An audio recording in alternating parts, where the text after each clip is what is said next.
तो जो कार्टून ना ही तुमने देखा है और ना ही मैंने, जानते हैं उस कार्टून की प्रेडिक्शंस जो आगे जाकर सच हो गई। चलो 10 3-eyed फिश। इन्होंने एक 3-eyed फिश को दिखाया था जो म्यूटेट हुई थी मिस्टर बर्न्स के न्यूक्लियर प्लांट की वजह से। इस फिश का नाम था ब्लिंकी। ये एपिसोड था 1990 का और 2011 में अर्जेंटीना में फिशरमैन ने भी एक 3-eyed फिश को पकड़ा था, वो भी एक लोकल पावर प्लांट के नजदीक। 9 ट्रम्प प्रेसिडेंसी। तो इनका ये एपिसोड बेस्ड था फ्यूचर पर, जहां बार्ट अपना फ्यूचर देखता है, जिसमें वो देखता है कि लीजा प्रेसिडेंट बन चुकी है और लीजा कहती है कि पिछले प्रेसिडेंट ट्रम्प की प्रेसिडेंसी की वजह से ये लोग फाइनेंशियल डिफिकल्टीज फेस कर रहे थे। लेकिन पॉइंट ये है कि इन्होंने बोला कि पिछले प्रेसिडेंट डोनाल्ड ट्रम्प थे। तो ये एपिसोड था ईयर 2000 का और डोनाल्ड ट्रम्प प्रेसिडेंट बने थे 2017 में। अच्छा, वैसे तुमने ये वायरल क्लिप देखी होगी, ये एक्चुअली इन्होंने कार्टून में कभी ऐड नहीं किया था। एक यूट्यूब चैनल ने ट्रम्प टेस्टिंग वॉयज के नाम से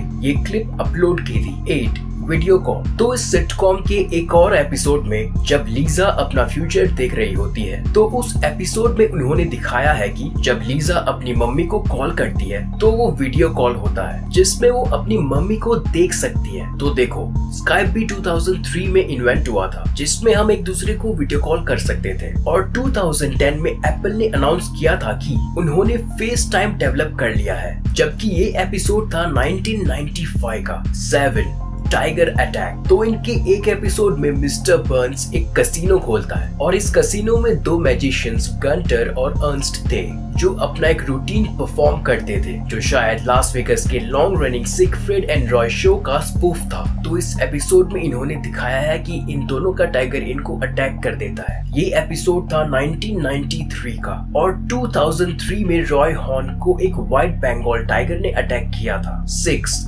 द शार्ड। इनके एक एपिसोड में इन्होंने लंदन का एक सीन दिखाया है जिसमें टावर ब्रिज के पीछे है एक स्काई स्क्रैपर जो शार्ड जैसा ही दिखता है। तो शार्ड का कंस्ट्रक्शन चालू हुआ था 2009 में और इनका ये एपिसोड है 1995 का।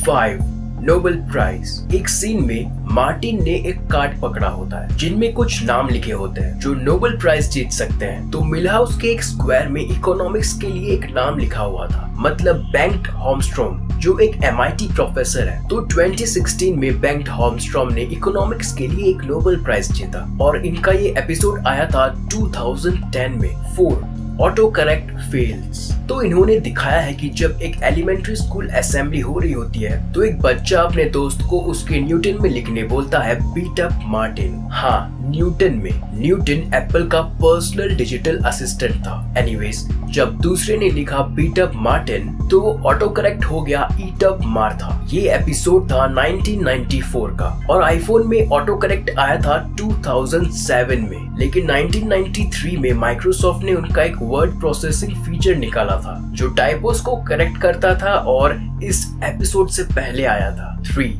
Faulty voter machine. एक एपिसोड में होमर बराक ओबामा को वोट देने की कोशिश करता है लेकिन वोटिंग मशीन उसका वोट जॉन मैकेन के लिए रिकॉर्ड करती है। तो ये एपिसोड था 2008 का, लेकिन 2012 में जब ओबामा उनके सेकेंड टर्म के लिए इलेक्शन में खड़े हुए थे तब पेंसिल्वेनिया से एक वीडियो फुटेज आया था जिसमें एक वोटिंग मशीन ओबामा के लिए किए गए वोट को स्विच कर रही थी उनके अपोनेंट के वोट में। 2 डिज्नी एंड फॉक्स मर्जर। इनके एक एपिसोड में जब डायरेक्टर रॉन होवर्ट एक स्क्रीन प्ले पिच कर रहे थे तब उस स्क्रीन प्ले के सीन में इन्होंने दिखाया है कि फॉक्स स्टूडियो वॉल्ट डिज्नी का एक डिवीजन है। तो ये एपिसोड था 1998 का और 2019 में डिज्नी ने फॉक्स को एक्वायर कर लिया था। 1 स्मार्ट वॉच। इनके एक एपिसोड में इन्होंने दिखाया था कि जब लीजा एक फॉर्च्यून टेलर को विजिट करती है तो फॉर्च्यून टेलर 15 साल के बाद वाला फ्यूचर दिखाती है, मतलब 2010। तो इस फ्यूचर में इन्होंने एक सीन दिखाया है जिसमें एक रिस्ट वॉच है जिससे हम कम्युनिकेट कर सकते हैं, मतलब स्मार्ट वॉच। तो ये एपिसोड था 1995 का और voice recognition enabled smart watch market में आए 2014 में। तो जो था